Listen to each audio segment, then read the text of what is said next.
योजना नहीं बल्कि ग्रामीण भारत की रोजी रोटी की गारंटी रहा है। लेकिन अब मोदी सरकार इसे बदलकर लाई है विकसित भारत गारंटी फॉर रोजगार एंड आजीविका मिशन, यानी कि वीबीजी रामजी बिल 2025। सवाल सिर्फ नाम बदलने का नहीं है बल्कि सवाल है गारंटी, अधिकार और संघीय ढांचे का।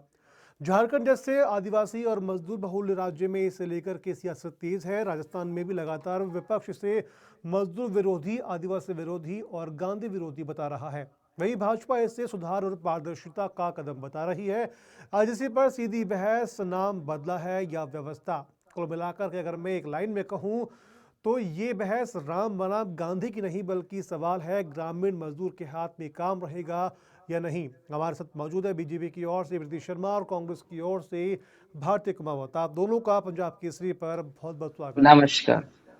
पहला सवाल प्रीति जी आपसे रहेगा, क्या आखिर की जरूरत क्या पड़ी कि मनरेगा का नाम है वो बदलना पड़ा? रौनक जी, किसी भी योजना का नाम जो होता है उसके उद्देश्य पर आधारित होता है। उद्देश्य क्या है, लक्ष्य क्या है, तो नाम बदलने का कारण सबसे पहले उद्देश्य रहा। दूसरी चीज, आप बात कर रहे हैं कि योजना केवल नाम बदलने तक की बात है, तो नाम उद्देश्य की वजह से बदला गया। और उद्देश्य के साथ साथ आप देखिए कि इस बिल के अंदर जो ग्रामीणों को लाभ मिलना चाहिए, जिस तरीके से मिलना चाहिए, जिसमें केंद्र पहले केवल केंद्र का योगदान रहता था, अब राज्य को भी इसमें शामिल किया गया। क्योंकि हर राज्य के ग्रामीण क्षेत्र अलग अलग होते हैं, उनका परिवेश अलग होता है, उनके इंफ्रास्ट्रक्चर अलग होता है, उनकी जरूरतें अलग होती हैं। उसी के आधार पर हर ग्रामीण को रोजगार मिले, इसकी व्यवस्था इसमें की गई। पहले 100 दिन के रोजगार की व्यवस्था थी, आज 125 दिन के रोजगार की व्यवस्था हो रही है। पहले अगर बात करें, क्योंकि 2 दशक पुरानी ये योजना थी, 2 दशक के बाद में आज ग्रामीण प्रवेश में जो अंतर आया है, चाहे वो डिजिटल माध्यम से हम बात करें कि जितना टेक्नोलॉजी का यूज होने लगा, तो ग्रामीण प्रवेश के अंदर जलवायु की बात करें, बहुत सारा अंतर आया है। तो जब किसी भी राज्य के अंदर या हम किसी परिवेश के अंदर जब अंतर आता है तो उसमें बदलाव की आवश्यकता होती है। तो ग्रामीणों को रोजगार सुनिश्चित करने के लिए इस बदलाव की आवश्यकता थी, क्योंकि डिजिटलाइजेशन जिस तरीके से तरक्की पर है, उस तरीके से ग्रामीण परिवेश के अंदर भी रोजगार के अवसर मुहैया कराए जाएं। साथ ही साथ आप देखेंगे जो जलवायु परिवर्तन हो रहा है उसके अनुसार भी ग्रामीण क्षेत्र के अंदर जो कृषक लोग हैं, जो किसान हैं, जो खेती करते हैं, हर राज्य की खेती का अपना एक समय होता है। उसके अनुसार जो खेती में जो समय जाता है, उस समय को भी इसमें अलग किया गया। 60 दिन का समय फ्री रखा गया।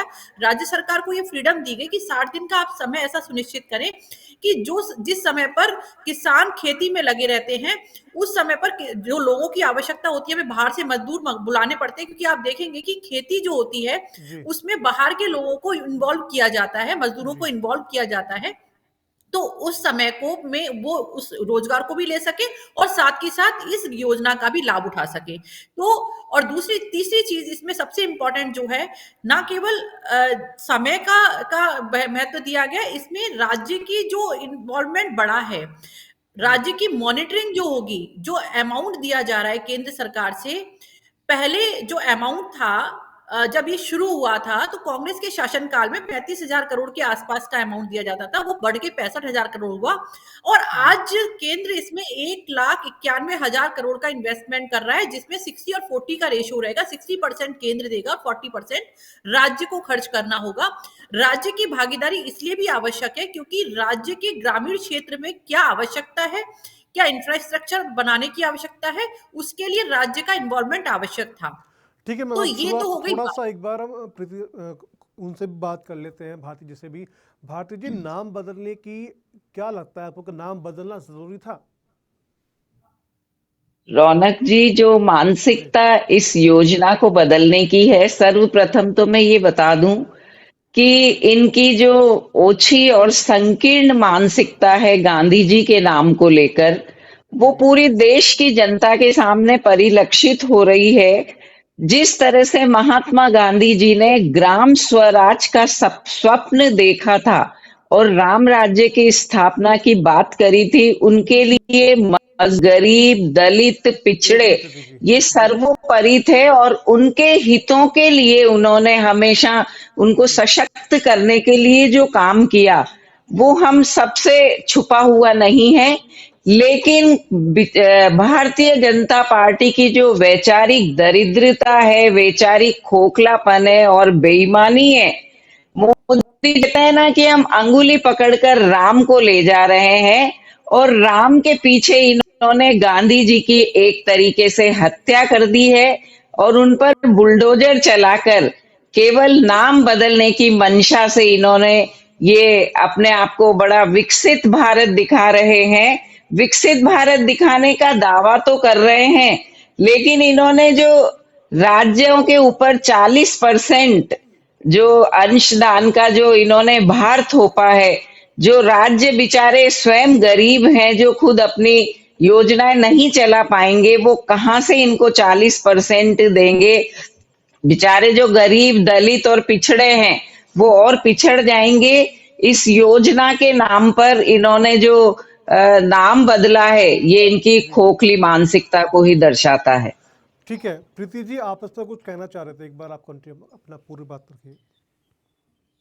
रौनक जी, मेरी जी आपत्ति जो शब्दावली का यूज भारती जी ने किया, जी दरिद्र, वैचारिक दरिद्रता, खोखलापन, मतलब इस तरीके की शब्दावली का ये यूज करते हैं, ये के नाम का ढिंडोरा पीटते हैं। मैं इनसे पूछना चाहती हूँ कि कांग्रेस के शासनकाल में कितने महात्मा गांधी जी की द्वारा चलाई गई योजनाओं को या उनके स्वरूप को अपनाया गया। आज आप देखिए, स्वदेशी लाने का काम किसने किया देश के अंदर? स्वदेशी को बढ़ावा देने का काम किया भारतीय जनता पार्टी की सरकार ने किया। खादी को बढ़ावा देने का काम किसने किया? भारतीय जनता पार्टी की सरकार ने किया।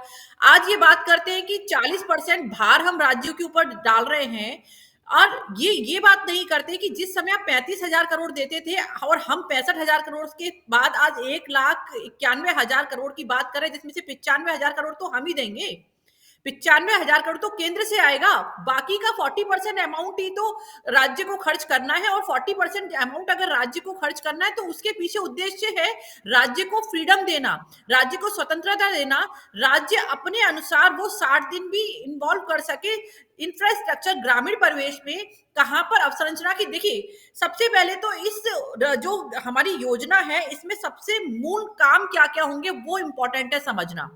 जी सबसे पहले जल संरक्षण की हम बात करेंगे, आजीविका निर्माण की बात करेंगे, प्राकृतिक आपदाओं से निपटने की हम बात करेंगे, ग्रामीण परिवेश में जो अवसंरचना में जो बढ़ोतरी होनी चाहिए उसकी हम बात करेंगे। तो जब इंफ्रास्ट्रक्चर को बढ़ाने की हम बात करते हैं तो किस गांव की जरूरत क्या है, राज्य और जिले और गांव आपस में मिलकर जब इस बात को सुनिश्चित करेंगे, मॉनिटरिंग लगातार केंद्र से होगी, केंद्र सरकार से मिलने वाले बजट का उपयोग किया जा सके, इसके लिए इस योजना में बदलाव किया गया है। आप देखिए, मनरेगा के नाम पर कितने लोगों को कांग्रेस के शासनकाल में रोजगार मिला। अगर मैं आंकड़ों की बात करूं, अगर कुमावत जी जी मुझे आंकड़े बता सके तो बता दीजिए कि कितने लोगों को रोजगार मिला। जबकि मैं आपको ये बताती हूं कि मनरेगा के नाम पर कितने मजदूरों की जो आय थी, केंद्र सरकार के द्वारा मिलने वाले पैसे को किस तरीके से दुरुपयोग किया गया और लोगों तक वो पैसा पहुंचता ही नहीं था, लोगों को मजदूरी मिलती ही नहीं थी। और आज अगर हम बात कर रहे हैं कि केंद्र सरकार की तरफ से जो अमाउंट आएगा उसको इंफ्रास्ट्रक्चर को विकसित करने में यूज किया जाएगा। हमारी जो योजना है वो विकसित भारत 2047 की हम बात कर रहे हैं, उसको लेके बनाई गई है। और ठीक है ग्रामीण भारती जी परिवेश से में मैं एक बार आपने नंबर्स की बात करी, तो भारती जी अगर जी आप ये कहना चाह रहे कि बीजेपी सरकार ने कुछ नंबर्स नहीं दिए, तो आपके पास कोई नंबर्स होंगे कि आपकी जब सरकार थी उस समय कितने लोगों को रोजगार दिया गया था? पहला सवाल ये। दूसरा, आपने कहा कि 60-40 का रेशियो है भारती जी, तो अगर थोड़ा सा अगर स्टेट के ऊपर हल्का भार बढ़ता है, निश्चित तौर पर भार बढ़ना चुनौती होती है स्टेट गवर्नमेंट के लिए, लेकिन क्या आपको लगता नहीं कि स्टेट गवर्नमेंट में अगर थोड़ा भार बढ़ता है तो गवर्नमेंट थोड़ी स्टेट की है वो भी इस पर एप्लीकेबल होगी, रिप्रेजेंटेटिव होगी, वो भी इस पर फोकस करने की कोशिश करेंगी? देखिए, सर्वप्रथम तो मैं ये बता दूं कि प्रीति जी ने ये कहा कि स्वराज हम लाए हैं। ये तो आजादी से पहले महात्मा गांधी का स्वप्न था, स्वराज अपनाओ, स्वदेशी अपनाओ। तो ये भारतीय जनता पार्टी का थोथा दावा पूरा है नहीं जिसे किया हमें बिल्कुल भारती जी, सिरे से मैंने पूरा नकार देना 40 चाहिए। फीसद नहीं किया। देखिए, आपने आप मेरी बात आपने सुनिए, एक मिनट आप प्रीति जी, एक मेरी मिनट। बात स्वराज और सुनिए, स्वदेशी को अपनाने के लिए देखिए, बढ़ोतरी की। केंद्र सरकार ने मनरेगा का बजट 2014 और 19 में 20% काट दिया था। इसमें गिरावट आ गई थी और आपके समय में कितना था 2025 और में हमारे समय में कितना था भारती जी, ये बताइए आप तो, कि आपके समय में जो बजट था केंद्र सरकार की ओर से वो कितना दिया जाता था और हमारे समय में कितना आप दिया तो जाता था? मेरी बात सुनिए, नहीं, यूपीए की मैं सरकार कंफ्यूजन में ने आपकी बात कर रही हूँ। 1660 करोड़ प्रति व्यक्ति प्रतिदिन दिए हैं और आपकी सरकार ने तो 2024-25 में जो मैं 11,000 आपसे पूछना करोड़ का चाहती हूँ लंबित बिल है वो भी नहीं चुकाया है प्रीति मैं जी। आपसे ये उसे पूछ रही तो हूँ चुका दीजिए, उसे भारती तो जी, मैं चुका आपसे ये दीजिए। पूछ रही हूँ कि आपके समय 125 में दिन तो महज एक दावा है, 35,000 करोड़ जुमलेबाजी रुपए है। आपने 50 नहीं, दिन काम दिया है आपने मजदूरों को, केवल 50 दिन मजदूरों को काम मिला है। आप कहाँ 100 और 125 दिन की बातें भारती कर रहे हैं? जी, जो ठीक है, मैं 11,000 भारती करोड़ जी रुपए आपके सवाल लंबित का है वो जवाब ले तो लेते आप हैं। तो जो चुका दीजिए आंकड़े आप बता मजदूरों रही को। हैं, ठीक है, आपके नहीं, सवाल आप का ये मैं जो एक बार आंकड़े जवाब ले बता लेता हूँ रही हैं, प्रीति हम जी। आपसे ये पूछना चाह रहे हैं कि केंद्र सरकार ने आपके समय में केंद्र सरकार द्वारा कितना बजट सुनिश्चित किया गया था और भारतीय जनता पार्टी के समय में कितना बजट सुनिश्चित किया गया था? क्या आपके पास आंकड़े हैं? मात्र 35,000 करोड़ का बजट था आपके समय में और हमारे समय में 65,000 करोड़ का बजट जो था, जो मनरेगा के लिए, इस योजना के लिए दिया जाता था। अगर कोविड के समय को छोड़ दिया जाए तो उसके बाद जो आप बात कर रही है 50 दिन की, जहां पर आप 100 दिन की गारंटी देते थे, 100 दिन की गारंटी के नाम पर आपने छला है रोजगार के नाम पर मजदूरों को, ठीक है आपके द्वारा प्रीति जी, छला गया इन्होंने एक है सवाल लगातार। पूछा था, भारती जी ने एक सवाल पूछा था कि देखिए, 50 दिन। आपने तो मनरेगा की आत्मा को ही समाप्त कर दिया है। इसमें बिल्कुल डिमांड बेस्ड प्रोग्राम था ये। पहले ही सरकारें, राज्य सरकारें, पंचायत स्तर पर तय होता था कि कौन सा काम कौन सा सुटेबल है मजदूरों के लिए, और अब इसका आपने बिल्कुल सेंट्रलाइजेशन कर दिया है। हमने तो सारा बिल्कुल सरकार हमने तय करेगी कहाँ कितना भारती फंड जी, जारी करना है, कब काम देना है, कितना काम देना भारती है जी, और किसे नहीं 4 देना साल है। के बेचारे बीच गरीब में राज्य, जो छोटे राज्य हैं, वो कहाँ से 40% को अफोर्ड कर पाएंगे? उनकी खुद की योजनाएं गड्ढे में पड़ी हुई है केंद्र ठीक है, एक बार सरकार आपका के जवाब ले भरोसे। लेता हूँ भारती जी, एक बार आपका जवाब ले लेता हूँ, एक सवाल जवाब से हम थोड़ा बेहतर सुन पाएंगे एक दूसरे को।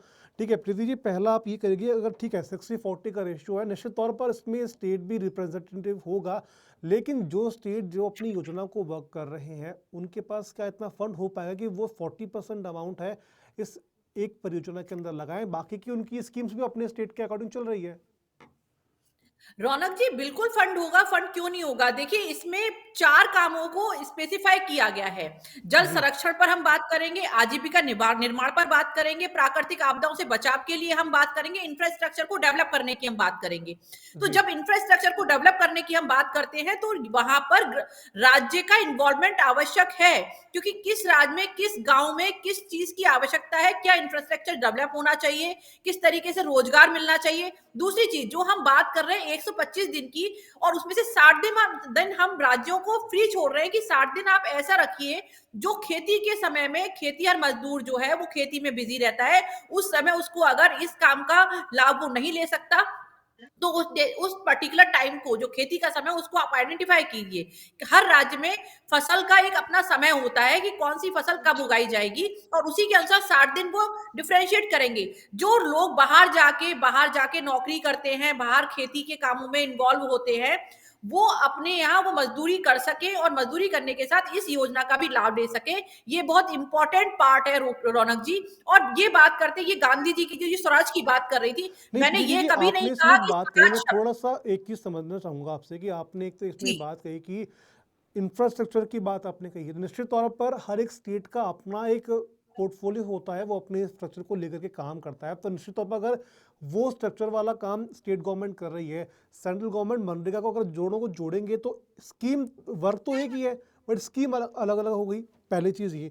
अब दूसरा आपने नहीं, बात की कृषि सीजन की, कृषि के अंदर ऑलरेडी जो किसान होते हैं उनके पास वो लोग लेकर के आते हैं, तो अगर स्पेसिफाई मनरेगा के मजदूरों को किसानों के जब पीक सीजन के बीच में अगर उनको लेकर आएंगे तो ऑटोमेटिक वो जॉब वहां पर उनको मिलेगी। तो इसमें मनरेगा का रोल किस तरह से इफेक्टिव होगा, किस तरह से रौनक जी, काम मैं आएगा? वही बताना चाह रही हूँ कि 60 दिन जी का जो समय है, जो हमने कहा जी कि 60 दिन के समय में आप फ्री रखिए उनको।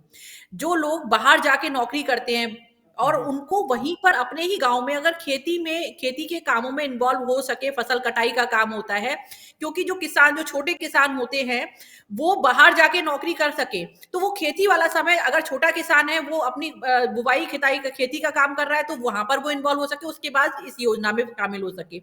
और अगर वो जी। बाहर जाके खेती के कामों में इन्वॉल्व हो रहा है तो वो उस समय पर खेती के कामों को करने के बाद में वो 60 दिन के बाद अपना इस योजना का लाभ ले सके, इसमें भी काम कर सके। तो जिस समय किसान फ्री रहता है, जो छोटा किसान है जिस समय फ्री रहता है, जी। वो समय होता है जब वो खेती नहीं कर रहा होता, उसकी फसल वगैरह कट चुकी होती है।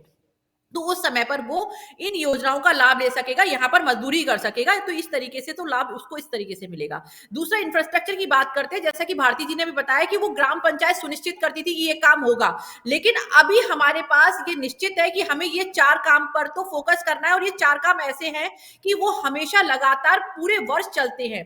चाहे हम जल संरक्षण की बात करें, बारिश का मौसम होगा, जल को कैसे संरक्षित किया जाए, उसके लिए कहाँ पर तालाब बनाया जाए, कहाँ पर कुएं बनाए जाए, कहाँ पर उसको जल को संरक्षण ये करने के सब लिए और क्या कार्य तो करना चाहिए। नरेगा में भी हो रहे थे, ये सारे काम नरेगा में हो रहे थे। एनीकट बनाना, बांध बनाना, बिल्कुल। नदियां, तो तो फिर आपको पानी गुरेज का क्यों है इससे? संरक्षण करना, खेत का तो पानी खेत में, ये आपको सब मनरेगा योजनाएं तो मनरेगा में भी थी। मैं आपसे वही तो पूछना चाह रही हूँ भारती जी, कि अगर मनरेगा में ये सब काम हो रहे थे और उसमें हमने एडिशनल और काम जोड़ दिए, उसमें हमने राज्यों को इन्वॉल्व कर लिया, उसमें हमने अगर अपना बजट बढ़ा दिया, तो आपको परेशानी क्यों हो रही है? हमने अगर 100 की जगह 125 दिन काम देने के सुनिश्चित किया, तो आपको परेशानी क्यों हो रही है? हम ये चाहते हैं कि आपने राज्य पूर्व में बजट में कटौती करी है 20% की, और 100 अरे दिन का भारती जी, काम भी नहीं दिया। आपने भारती जी, 50 मैंने दिन का किया कि काम देकर 35,000 इतिश्री करोड़ करिए, में आप और 125 35,000 दिन का करोड़ में अंतर नहीं होता झांसा है क्या? क्यों अब देखिए, देने में अब लग मैं रहे हैं इन्हीं के जनता सवाल को को? मैं दोहराता हूँ, भारती जी के रौनक सवाल जी, को मैं दोहरा। रौनक जी, कांग्रेस जी। का काम है जनता को बरगलाना और भड़काना। इनको नहीं, ठीक है, परेशानी भारती जी किस का चीज मैं से है? सवाल समझ 100 गया। की भारती जगह जी, प्रीति जी एक मिनट। भारती जी पूछना चाह रही कि पहले जब सरकार, आपने कहा था कि 100 दिन का रोजगार हम देंगे, लेकिन आपकी सरकार ने 50 दिन का काम करा। मैं इसमें एक लाइन और ऐड करता हूँ, ठीक है, सरकार आप लगभग 125 डेज का काम उनको दे रहे हैं, तो इसकी मॉनिटरिंग है वो कैसे होगी कि लगभग हर एक व्यक्ति को 125 दिन का काम है वो पूरा मिले, जिससे कि उनके पास उनका मेहनताना है वो प्रॉपर तरीके से जाए, और आपके पास एक डेटा रिकॉर्ड रहे कि हर एक व्यक्ति को हमने 125 दिन का काम पूरा दिया है। रौनक जी, ये आपने बहुत सटीक और सही क्वेश्चन पूछा। प्रति वित्तीय वर्ष में 100 की जगह 125 दिन का काम, वित्तीय वर्ष की मैं बात कर रही हूँ। दूसरा, जी। विधेयक में जो मजदूरी भुगतान है वो साप्ताहिक या ज्यादा से ज्यादा 15 दिन में आपको देना पड़ेगा। इसकी मॉनिटरिंग जी। सेंट्रल से भी होगी और स्टेट से भी होगी। यही एडमिनिस्ट्रेशन जो होगा, ये मॉनिटरिंग बहुत आवश्यक थी।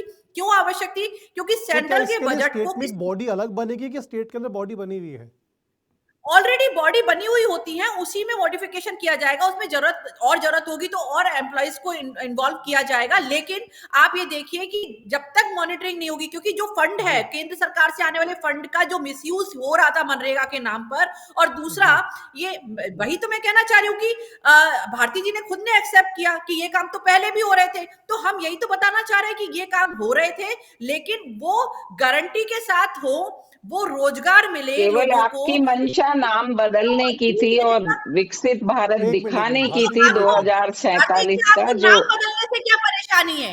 आपको एक्चुअली भारती जी प्रॉब्लम क्या है? कांग्रेस ने हमेशा किया, जैसे अन्नपूर्णा रसोई योजना को इंदिरा रसोई योजना में बदला, तो नाम तो आपके द्वारा बदले जाते हैं, हमारे द्वारा नाम नहीं बदले जाते। योजनाओं के नाम उसके उद्देश्य पर निर्भर करते हैं, और हमारा उद्देश्य है विकसित भारत 2047, और उसी के नाम पर बीबीजी राम जी की योजना चलाई गई है। तो इसमें बुराई क्या है? आपको नाम से दिक्कत है, या आपको योजना से दिक्कत है, या आपको इस बात से दिक्कत है कि लोगों को रोजगार कैसे मिले, केंद्र के बजट का उपयोग कैसे हो? आपको इस चीज ठीक से है, दिक्कत है। भारती जी से आपके सवालों, आपने जो बात कही उस पर जवाब एक बार लेता हूँ। भारती जी, क्या परेशानी है? क्या नाम बदलने को लेकर परेशानी है, या फिर सरकार जो प्रॉपर बात करती है उसको पूरा नहीं कर पाती, उसके बाद से आपको प्रॉब्लम है? नाम बदलने की 100% इनकी मंशा जो है, कुत्सित भावना महात्मा गांधी को हर जगह से ये समाप्त कर देना चाहते हैं।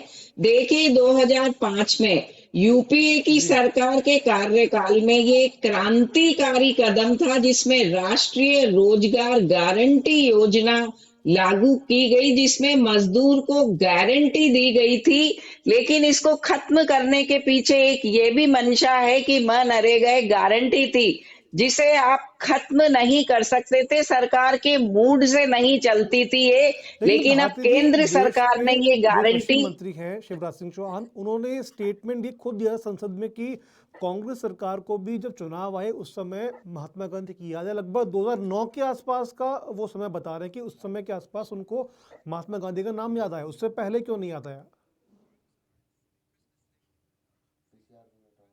मैं ये बता दूं कि ये जो मजदूरों की जो गारंटी समाप्त कर दी गई है, पहले इसे सरकार तय नहीं करती थी, लेकिन अब इसे केंद्र सरकार तय करेगी, क्योंकि इनकी मोनोपोली है, ये जैसा चाहेंगे वैसा करेंगे। पहले कौन जिम्मेदारी तय करता था भारती जी, 90% अब आप ये बता दीजिए केंद्र पहले। सरकार की थी। राज्य में पहले राज्य और बिल्कुल पंचायत स्तर पर तय होते थे कार्य कैसे किए जाएंगे क्या नहीं, अब ये केंद्र सरकार तय करेगी।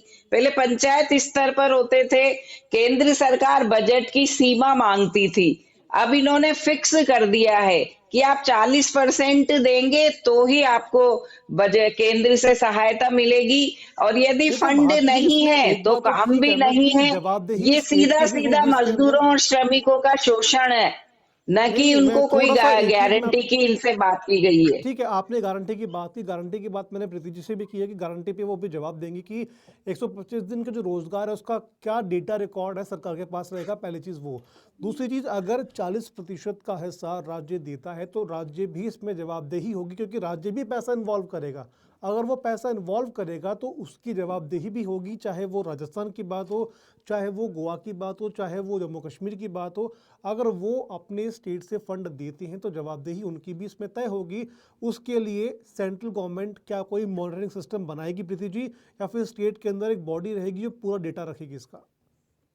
रौनक जी, तीनों चीजों का ध्यान रखा जाएगा, समानता का बिल्कुल ध्यान रखा जाएगा। 60-40 का जो रेशो डिसाइड किया गया है वो इसलिए नहीं दिखाई डिसाइड किया गया कि डोमिनेशन केंद्र का रहेगा, वो इसलिए डिसाइड किया गया है कि केंद्र सरकार मॉनिटरिंग करेगी कि राज्यों में किस आधार पर, मतलब जो विकास कार्य चल रहे हैं और जो रोजगार दिया जा रहा है, क्या मजदूरों तक वो अमाउंट जो केंद्र सरकार दे रहा है वो मजदूरों तक पहुंच रहा है कि नहीं पहुंच रहा है। क्योंकि पहले राज्य सरकार जो भी योजनाएं बनाती थी कि इस काम जी के लिए पर्टिकुलर काम डिसाइड कर दिया, लेकिन वो काम पूरा हुआ कि नहीं हुआ, उसकी मॉनिटरिंग राज्य स्तर जी। पर भी होगी और केंद्र स्तर पर भी होगी।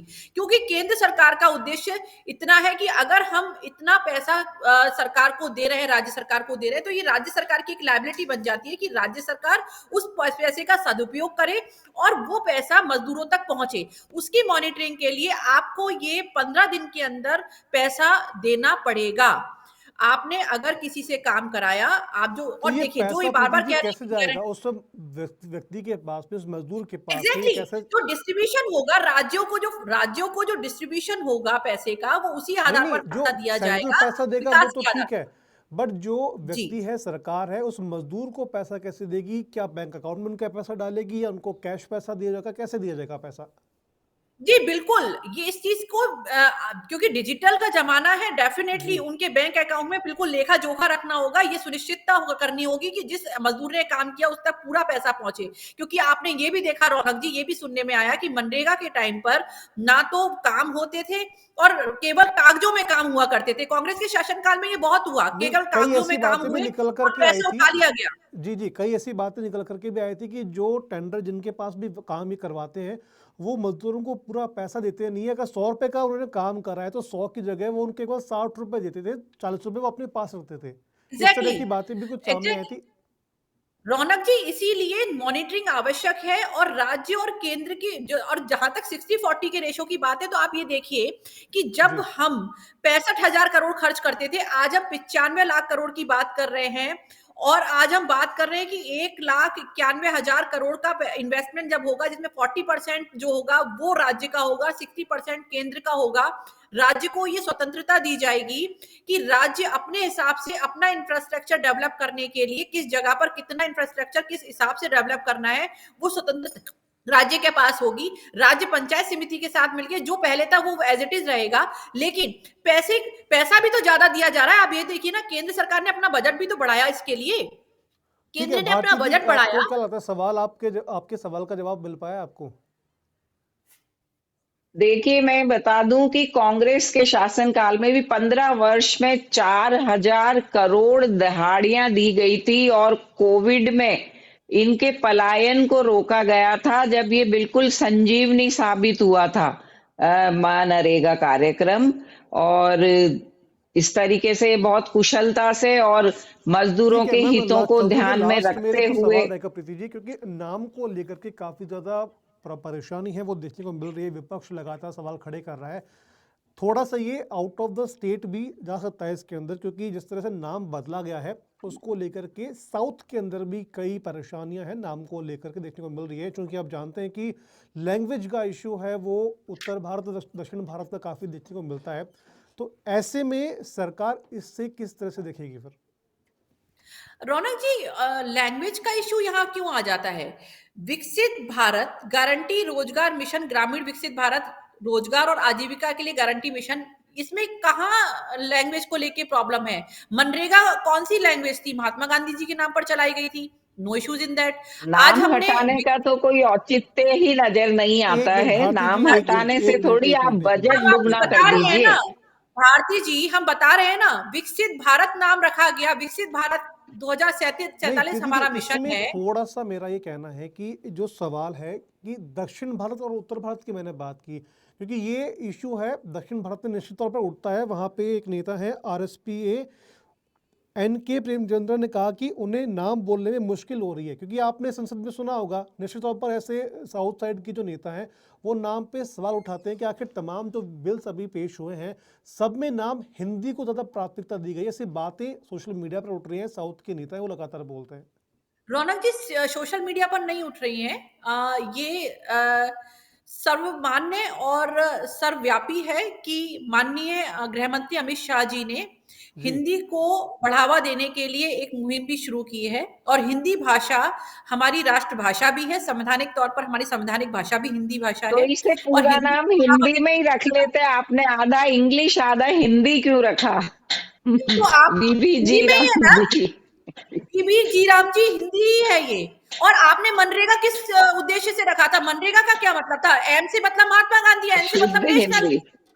अरे शुद्ध मैम बताइए हिंदी। ना, मनरेगा मनरेगा कहाँ से शुद्ध हिंदी है? महात्मा गांधी, नेशनल, रोजगार, एक को आप हिंदी में बोल रहे हैं, एम्प्लॉयमेंट रखते ना फिर आप। मनरेगा की हिंदी और इंग्लिश पता कर लीजिए जरा आप थोड़ा सा, उसके बाद हिंदी और इंग्लिश पे कंपैरिजन कीजिएगा। क्योंकि कोई भी जब योजना का नाम रखा जाता है तो वो उद्देश्य के आधार पर रखा जाता है, लक्ष्य के आधार पर रखा जाता है, या किसी व्यक्ति के आधार पर। आपने व्यक्ति विशेष को ज्यादा महत्व दिया, हमने देश विशेष को महत्व दिया, बस इतना अंतर है मैम। चले मैम, शुक्रिया बहुत बहुत आप दोनों का, प्रीति जी भारती जी, तमाम जानकारी आप दोनों ने शेयर किया, इसको लेकर बहुत बहुत शुक्रिया आपका। तो हालांकि मनरेगा के नाम बदलने के बाद लगातार सवाल विपक्ष खड़ा कर रहा है। खैर आने वाले दिनों के अंदर किस तरह से इस नाम की चर्चा कितनी आगे बढ़ती है यह देखने वाली बात होगी। ऐसी और भी खबरों के लिए आप बने रहिए पंजाब केसरी राजस्थान के साथ।